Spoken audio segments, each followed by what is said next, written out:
फैसला तो तुम्हें करना ही होगा रवि। तुम्हारे घर से जो जिल्लत मुझे मिली है, अपनी उस बेइज्जती को इतने सस्ते में नहीं निपटने दूंगी मैं। इस घर की बहू सिर्फ ये घर छोड़कर जाने के लिए नहीं बनी है। अभी तक इस देवयानी को कमजोर समझ रहे थे ना तुम। अब तुम्हें समझ में आ गया होगा कि मुझसे पीछा छुड़ाना इतना आसान नहीं है जितना कि तुम समझते हो। Excuse me ma'am. ज्योति, क्या हुआ? तुम रवि के कैबिन का रास्ता भूल गई क्या, जो मेरे कैबिन में आ गई? मैम, इस कंपनी में जो भी डील फाइनल होती है उसके लिए पूरे ऑफिस का साथ में होना जरूरी होता है, और उन डील्स की इंफॉर्मेशन डिस्कस करने के लिए मैं पहले भी आपके ऑफिस में आ रही हूँ। पर लगता है आपको सिर्फ मेरे और रवि सर के बीच के डिस्कशंस ही याद रहते हैं।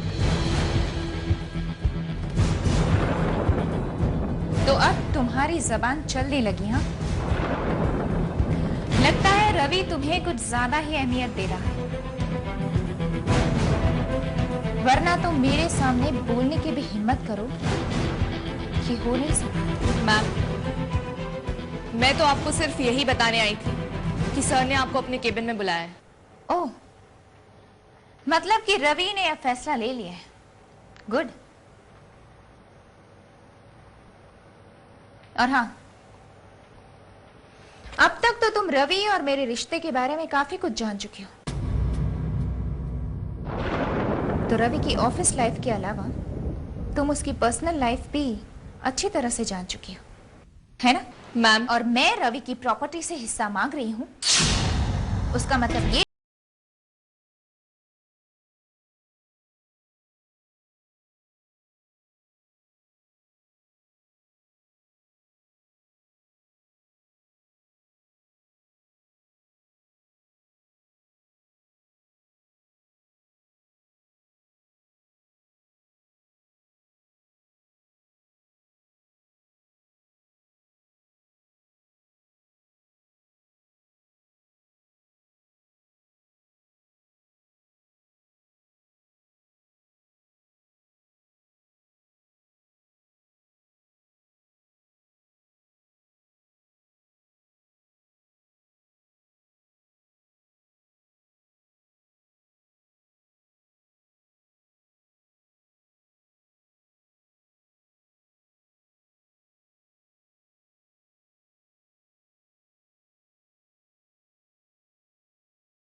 शायद बाबा की वजह से ही विशाल की मेरे सामने आने की हिम्मत नहीं हुई।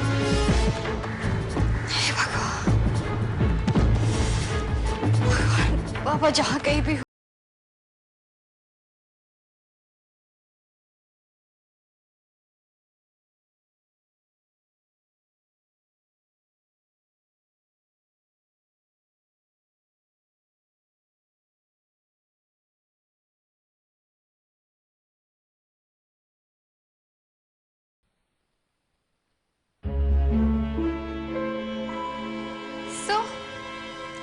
फाइनली क्या फैसला किया है तुमने?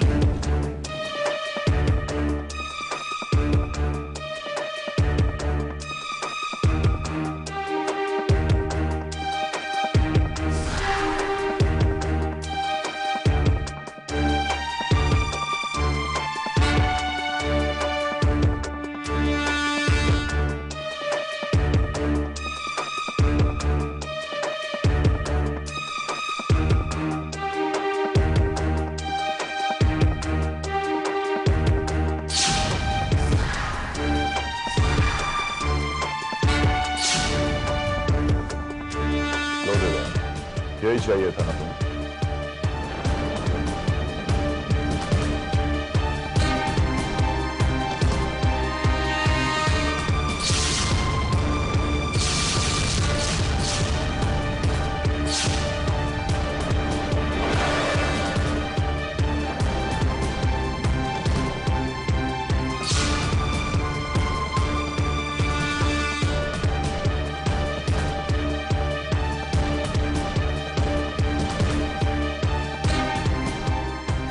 यकीन नहीं हो रहा है रवि कि तुमने अपनी शर्त पूरी कर दी।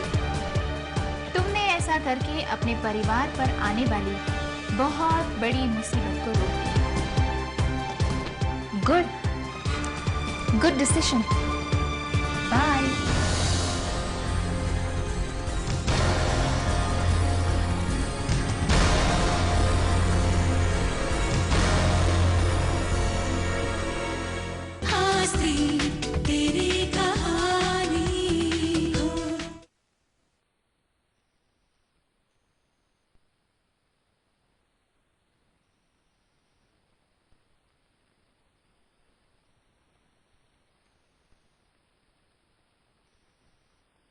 भाई वाह, ये किताब मैं कल ही लाया और तुमने आज पढ़ना भी शुरू कर दिया। That's good। शौमित जी, ये नॉवल है ही इतनी इंटरेस्टिंग। अच्छा हुआ आप मेरे लिए ये बुक्स ले आए। इन्हें पढ़कर मेरा मन तो लगा रहता है। इनमें एक नई दुनिया नजर आती है मुझे। वैसे तो मैं अपनी दुनिया के बारे में पूरी तरह से भूल ही चुकी हूँ। अरे थैंक्स छोड़ो यार। अच्छा ये बताओ कि आज दोपहर के खाने में तुम क्या खाना पसंद करोगी? क्योंकि दयाल चाचा छुट्टी पर हैं और दूसरे कुक को मैंने छुट्टी दी है। छुट्टी दे दी? हाँ, क्योंकि आज दोपहर का खाना हेड शेफ शौमित खुद बनाएगा। इसीलिए बताइए ma'am, what would you like to have for lunch? क्या खाएंगे आप?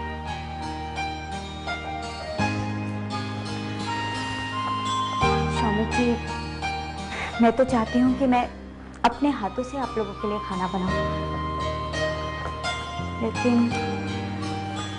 मुझे तो खाना बनाना ही नहीं आता। मैं तो ये भी नहीं जानती कि मैं पहले कुकिंग करती भी थी कि नहीं। बस इतनी सी बात। छोड़ो, आज हम तुमको अपने हाथ से खाना बनाकर खिलाएंगे। वैसे आई एम श्योर तुम्हें मेरे हाथ का पका हुआ खाना बहुत अच्छा लगेगा। इनफैक्ट कभी कभी तो मिस्टर शौर्य प्रताप सिंह हमारे हाथ का खाना खाना ही पसंद करते हैं। आज मैं तुम्हारे लिए एक ऐसा डिश बनाऊंगा कि तुम अच्छे अच्छे 5 स्टार होटल्स का खाना यूं चुटकियों में भूल जाओगे। I swear. आप लोग कितना ख्याल रखते हैं मेरा। एक पल के लिए भी ये महसूस नहीं होने देते कि मैं एक गैर हूं। आपने और शौर्य जी ने मुझे एक नई जिंदगी दी है, वरना मैं तो मौत के अंधेरों में कहीं खो गई होती। मेरे अपनों तक ने मेरी खबर नहीं ली, लेकिन आप लोगों ने मुझे अपने घर में पनाह दी, मुझे जीने के नए मायने दिए। एक अजनबी होके भी मुझे परायपन का एहसास तक नहीं होने दिया। अगर आज मैं जो जिंदा हूं और इस दुनिया का हिस्सा हूं, वो सिर्फ शौर्य जी और आपकी वजह से। वजह तो ऊपर वाला ही होता है अनामिका, हम बस उनका एक जरिया बन जाते हैं। और हाँ, तुम अपने आप को कभी भी अजनबी मत समझना। जानती हो अनामिका, जिंदगी में खून के रिश्ते से बढ़कर वो रिश्ते होते हैं जिन्हें भगवान खुद चुनते हैं, और तुम्हें अपने आप को खुशकिस्मत समझना चाहिए कि भगवान ने तुम्हें चुना। तो बोलो, तुम लकी हो ना?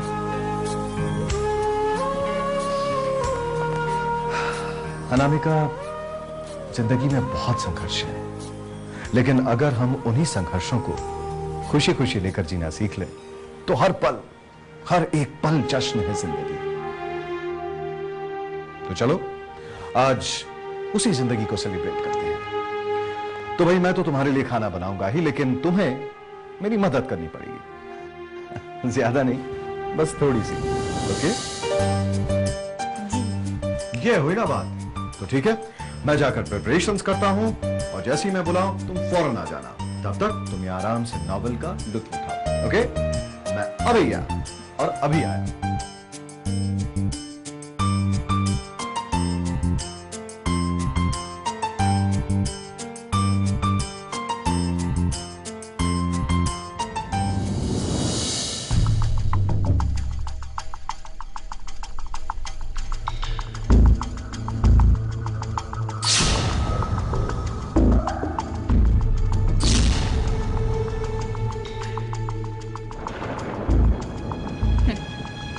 आखिर तुम्हें मेरी बात माननी ही पड़ी रवि। अब तो तुम सबको यकीन हो ही गया होगा ना कि ये देवयानी सिर्फ कहती ही नहीं बल्कि अपना काम पूरा करके ही दिखलाती है। तुमने क्या सोचा था रवि कि मुझे घर से निकालकर खुद को मुझसे हमेशा हमेशा के लिए दूर कर दोगे तुम? इस देवयानी को खुद से अलग करना मुमकिन नहीं रवि।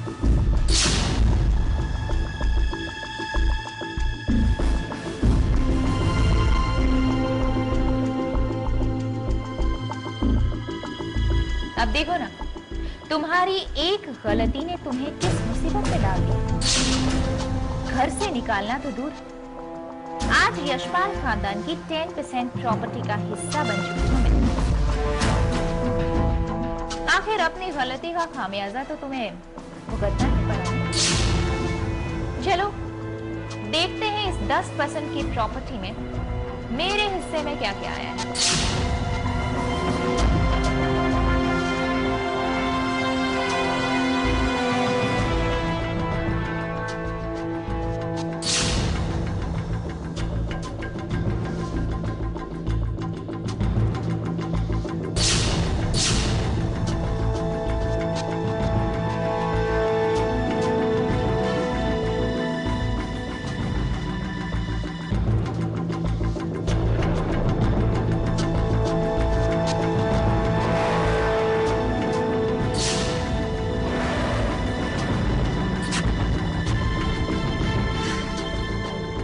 इस पेपर पे तो रवि के साइन ही नहीं। जब तक इस पेपर पे रवि का साइन नहीं होता तब तक लीगली मैं 10% की मालिक नहीं हो सकती। मुझे उसकी साइन लेनी पड़ेगी।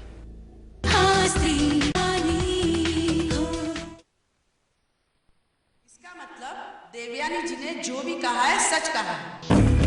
आपने इन्हें घर से निकाल दिया है? हाँ, मैंने इसे इस घर से निकाला है और इससे जुड़े हुए हर एक रिश्ते को खत्म कर चुका हूं। अब इसका इस घर में आने का कोई हक नहीं है। और हमने कभी नहीं सोचा था मिस्टर अग्रवाल, आप दहेज के लिए अपने पत्नी पर इतना अत्याचार करेंगे।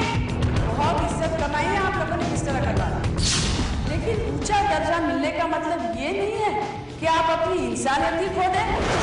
जितना इंसानियत का रिश्ता हमने इसके साथ निभाया है, इसके गुनाहों के आगे वो भी जायज नहीं। क्या चाहिए आप लोगों को? एक पत्नी होने का हक और जायदाद से 10% का हिस्सा।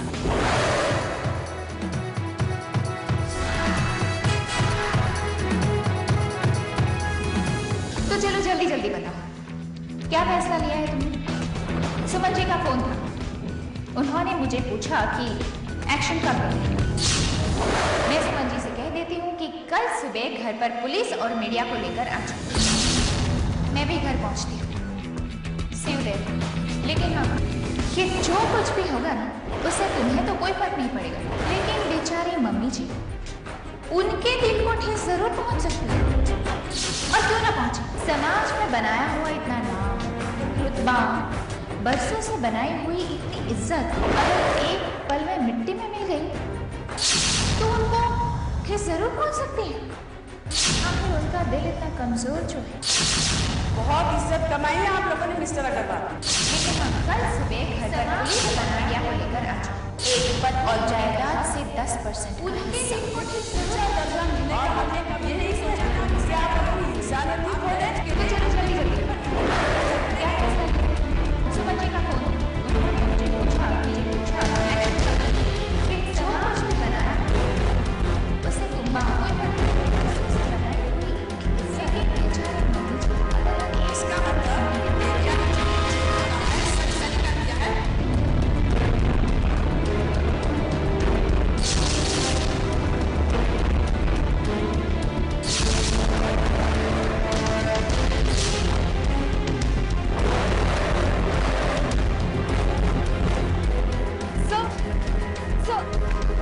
सर आप यहाँ पे बैठिए। सर आपकी तबीयत ठीक नहीं है। सर क्या हो गया आपको?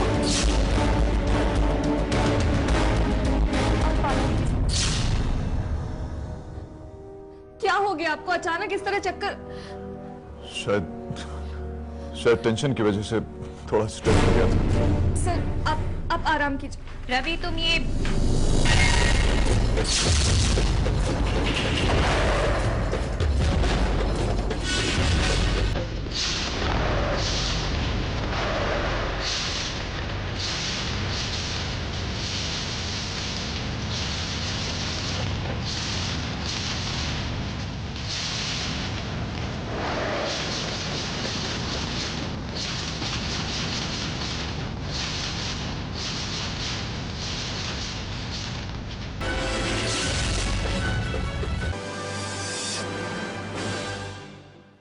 स्त्री तेरी कहानी, प्रायोजक डाबर आंवला हेयर ऑयल, मजबूती भी खूबसूरती भी।